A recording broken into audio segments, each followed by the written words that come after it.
Hi friends, नमस्कार दोस्तों। आज हम शुरू करेंगे स्टील का एक इम्पोर्टेंट टॉपिक जो है कॉम्प्रेशन मेंबर। कॉम्प्रेशन मेंबर के आप बहुत डिटेल में नहीं जाएंगे फ्रेंड्स। जितना एग्ज़ाम के लिए इम्पोर्टेंट है, जो भी आप भी एग्ज़ाम्स आ रहे, जो भी एसएससी हो, गेट हो, स्टेट पीएससीज हो, आप सब इस सभी एग्ज़ाम्स के लिए ये डाटा यूज़फुल है। देखिए फ्रेंड्स, जो डाटा यूज़फुल है, फैक्चुअल है, वही बताऊंगा। जो इम्पोर्टेंट है उतना ही नोट करिए। बहुत डिटेल में जाने की ज़रूरत नहीं है। यह सब्जेक्ट को जितना मैं बता रहा हूँ उतना ही करिए, बहुत ही यूज़फुल हो। ये इम्पोर्टेंट डाटा ही आपके साथ शेयर करूँगा। भरोसा रखिए, ये ऐसे क्वेश्चंस इसमें दिए गए हैं, ऐसे टॉपिक्स पर क्वेश्चंस पूछे गए जो इम्पोर्टेंट है, वही टॉपिक्स के वीडियो बनाने वाला हूँ friends. So let's start with the topic that is compression members. So friends, as you are seeing, what is the effective length? देखिए फ्रेंड्स, इफेक्टिव लेंथ मतलब ऐसी लेंथ जो दो कॉन्ट्राफ्लेक्चर पॉइंट के बीच की लेंथ है, जो डिस्टेंस है between the point of contraflexure. Point of contraflexure मतलब ऐसा पॉइंट जिसमें बेंडिंग मोमेंट उसकी साइन चेंज करती है, नेगेटिव से पॉजिटिव जाती है। ज़्यादा डिटेल में नहीं जाएंगे, तो सिर्फ समझ लीजिए कि distance between the point of contraflexure. फिर बाउंड्री कंडीशंस है, boundary conditions at one end और अदर एंड क्या क्या है। सो फर्स्ट केस है, देखिए आप पिक्चर में आप देख रहे हैं कैंटिलीवर बीम दिखाई गई। तो कैंटिलीवर बीम में क्या होता है, ट्रांसलेशनल और रोटेशन रिस्ट्रेंड होता है। बीम हिल नहीं सकती, रोटेट नहीं हो सकती। और अदर एंड पे क्या क्या होता है, दोनों कर सकती है फ्रेम। बीम किधर भी ऊपर जा सकती है, नीचे आ सकती है, रोटेट भी हो सकती है। तो ऐसे अगर केस है कैंटिलीवर की, तो इफेक्टिव लेंथ होगी 2L। और नेक्स्ट केस है कि एक तरफ हिंज और एक तरफ रोलर। अगर ऐसी केस है, एक तरफ हिंज एक तरफ रोलर, तो क्या होता है कि रोटेशन रोलर का रिस्ट्रेंट होता है और हिंज का जो ट्रांसलेशन है वो रिस्ट्रेंट होता है। तो इस भी केस में 2 times of length of the member आप लेंगे, उसकी इफेक्टिव लेंथ। नेक्स्ट केस है फ्रेंड्स कि दोनों तरफ हिंज अगर सपोर्ट है दोनों तरफ, मतलब रोटेशन उसका हो सकता है और लेकिन ट्रांसलेशन नहीं हो सकता, तो हिंज सपोर्ट पे वही लेंथ लेंगे जो लेंथ ऑफ मेंबर आपको दी गई है, 1 times of L। Next support है फ्रेंड्स, एक तरफ फिक्स्ड एक तरफ रोलर, मतलब एक तरफ पूरा रिस्ट्रेंड है, ट्रांसलेशन और रोटेशन, एक तरफ आपका ट्रांसलेशन फ्री है लेकिन रोटेशन रिस्ट्रेंड है। तो ऐसी केस में आप ये क्या क्या बोलते हैं, इसे पार्शियली रिस्ट्रेंड बोलते हैं, पार्शियली रिस्ट्रेंड। तो पार्शियली अगर होगा तो 1.2 ध्यान में रखिए फ्रेंड्स। पार्शियली रिस्ट्रेंड मेंबर्स में आपकी इफेक्टिव लेंथ क्या होती है फ्रेंड्स, 1.2 टाइम्स ऑफ L।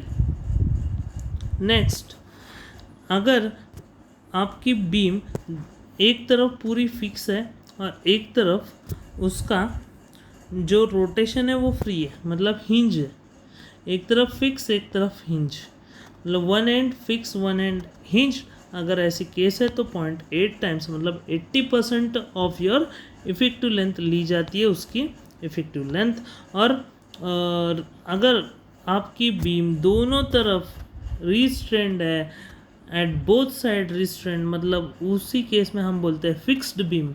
तो फिक्स्ड बीम में आपकी effective length almost 2/3, that is 0.65 times of length. 0.65 ध्यान में रखिए फ्रेंड्स, बहुत ही इंपॉर्टेंट क्वेश्चंस इस पे आ सकते हैं। Next, effective length of compression member. अगर फर्स्ट टाइप कंटिन्यूस या डिसकंटिन्यूस, दो ही टाइप में आते हैं। देखिए फर्स्ट है कंटिन्यूस, इसमें होता है सिंगल या डबल एंगल। तो plane of a gusset effective length for a plane of gusset मतलब क्या रहती है, 0.7 to 1 टाइम्स L। और perpendicular to the gusset in the plane मतलब पैरेलल है, पैरेलल के लिए 0.7 to 1 और परपेंडिकुलर के लिए 1 times of length. Discontinuous single angle अगर है विथ 1 बोल्ट, तो 1 और 1 ही आएगा। देखिए 1 अगर बोल्ट मेंशन किया है तो इफेक्टिव लेंथ भी 1 ही ली जाती है, 1 और 1 दोनों तरफ, प्लेन गसेट हो या परपेंडिकुलर गसेट हो। डिसकंटिन्यूस है लेकिन एक से ज़्यादा बोल्ट्स है, तो इसके केस में आपकी जो भी प्लेन ऑफ गसेट है वो डिक्रीज होती है 15%, तो 8.85 होता है। और ये तो लेंथ देखिए फ्रेंड्स, परपेंडिकुलर में ऑलवेज 1 दिया गया है। परपेंडिकुलर अगर गसेट है, परपेंडिकुलर इफेक्टिव लेंथ आपकी परपेंडिकुलर टू गसेट, तो क्या होती है वो सिर्फ उसकी लेंथ होती है। और प्लेन में वो 0.7 होती है अगर सिंगल या डबल एंगल हो। सिंगल एंगल विथ 1 बोल्ट के लिए 1L और 2 ग्रेटर देन 1 बोल्ट के लिए 0.85L। फिर डबल एंगल अगर बैक टू बैक ऑपोजिट्स में गसेट प्लेट से कनेक्ट करते हैं हम तो 0.7 to 0.85L, और ये तो मैं पहले से बता चुका हूँ कि perpendicular of gusset is always L। So discontinuous अगर है और डबल एंगल है back to back of gusset plate, then your effective length is 0.7 to 0.85 times of actual length. Next friends, slenderness ratio का criteria.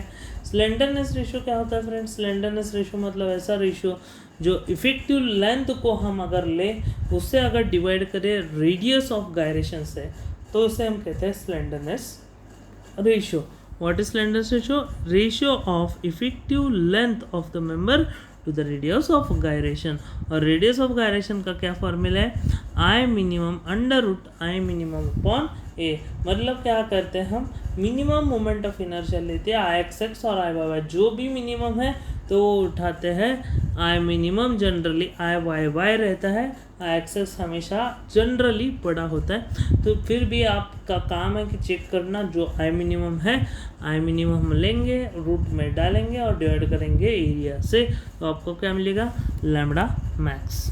Next friends, maximum slenderness ratio का chart दिया है, बहुत important है फ्रेंड्स, प्लीज़ नोट करिए, pen paper लीजिए।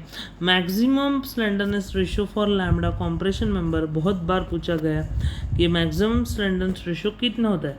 देखिए, अगर आपका टेंशन मेंबर है और रिवर्सल डायरेक्ट स्ट्रेस लग रही है, लोड अगर अदर देन विंड या सेस्मिक है, विंड या सेस्मिक मतलब कौन से हो सकते हैं? विंड या सेस्मिक के अलावा कौन से भी अगर लोड है तो 180 लिया जाएगा आपका slenderness ratio.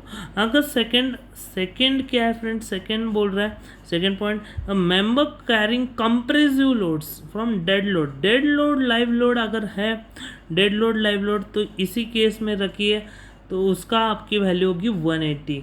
Slenderness ratio dead load live load, आप इतना ही ध्यान में रखिए, टेंशन हो या कॉम्प्रेशन, डेड लोड अगर लाइव लोड आता है एग्जाम में तो 180 टिक करिए।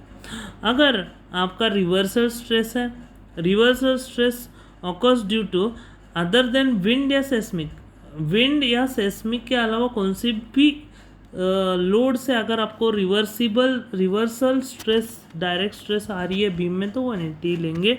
नेक्स्ट थर्ड पॉइंट बोला है, member subjected to compressive stress from combination of wind and earthquake. Wind and earthquake अगर लोड एक्ट होता है कॉम्प्रेशन मेंबर पे तो उसके लिए वैल्यू लेते हैं हम 250। Compression member for flange of a beam for lateral torsional buckling. Torsion अगर किधर भी वर्ड आपको दिखाई दे या फ्लैंज बोले, फ्लैंज कॉम्प्रेशन फ्लैंज में generally resistant against lateral torsional buckling तो 300 लेंगे। और मेंबर अगर सब्जेक्टेड है रूफ ट्रस ब्रेसिंग को और subjected reversible stresses from the action of earthquake and wind, earthquake और विंड की वजह से अगर रिवर्सल स्ट्रेसेस क्रिएट हो रहे तो उस केस में 350 मैक्सिमम जो स्लेंडरनेस रेशियो की वैल्यू है कॉम्प्रेशन मेंबर के लिए वो पूछी जाती है। मैक्सिमम है 350 और मिनिमम है 180। सेम फॉर टेंशन मेंबर, लेकिन मैक्सिमम वैल्यू 400 तक जा सकती है टेंशन मेंबर में, लेकिन कॉम्प्रेशन में 350 होती है। और वो भी अगर विंड से सब्जेक्टेड हो, अगर विंड या अर्थक्वेक के अलावा सब्जेक्टेड हो तो 180 लेंगे। Next friends, tension members such as bracings, pretension towards sag need not satisfy the maximum slenderness ratio। देखिए फ्रेंड्स क्या बोल रहे हैं, नोट करिए, टेंशन मेंबर्स अगर ब्रेसिंग हो, प्री टेंशन हो, टू अवॉइड द सैक, अगर प्री टेंशनिंग किया है आपने तो need not to satisfy, need not, अगर प्री टेंशन मेंबर के लिए क्या है ये slenderness ratio, maximum slenderness ratio की लिमिट सेटिस्फाई नहीं की तो भी चलेगा। ओके, सो फ्रेंड्स होप आपको समझ में आ चुका है। नेक्स्ट हम देखेंगे types of buckling. Types of buckling में आप जानते हैं एक लोकल बकलिंग होता है और एक ओवरऑल बकलिंग होता है। लोकल बकलिंग फ्लैंज और वेब में होता है जनरली, और ओवरऑल बकलिंग कॉलम का होता है। तो ओवरऑल बकलिंग में फ्लेक्सुरल टॉर्शन और फ्लेक्सुरल टॉर्शन का कॉम्बिनेशन होता है। तो फ्लेक्सुरल में यूलर्स फॉर्मूला हम यूज़ करते हैं, हम सॉम में भी पढ़ेंगे यूलर्स फॉर्मूला क्या है, कौन से एंड कंडीशंस पे अप्लाई होता है। तो Euler's formula it is occurs due to deflection of bending. And torsional के लिए क्या करते हैं हम, ट्विस्टिंग इन लॉन्जिट्यूडनल, देखिए टॉर्शन जो भी आता है वो लॉन्जिट्यूडनल एक्सिस पे जनरली क्रिएट होता है टॉर्शन फोर्स, और ट्विस्टिंग भी लॉन्जिट्यूडनल एक्सिस पे होती है। And occurs with the doubly symmetrical cross section, doubly symmetrical cross section है। और फ्लेक्सुरल टॉर्शन क्या होता है, कॉम्बिनेशन है दोनों का। Occurs only when unsymmetrical cross section, unsymmetrical cross section पे कौन सा फोर्स एक्ट होता है, फ्लेक्सुरल टॉर्शन, फ्लेक्सुरल टॉर्शन, तो दोनों both flexural and torsion. So combination है फ्रेंड्स किधर, अनसिमेट्रिकल क्रॉस सेक्शन पे। अगर सिमेट्रिकल बोला है तो सिर्फ टॉर्शन आएगा, और अगर बकलिंग बोला है ओवरऑल तो सिर्फ यूलर्स के लिए बोला है तो फ्लेक्सुरल बकलिंग है, सिंपल है। सो फ्रेंड्स यही तक हम आज रुकेंगे और ऐसे ही कंटिन्यू करेंगे थोड़े 10-10 मिनट के पार्ट्स में। 1 घंटे में आपका ये चैप्टर मैं कवर करूँगा compression member. So friends, thank you for watching this video and study hard friends.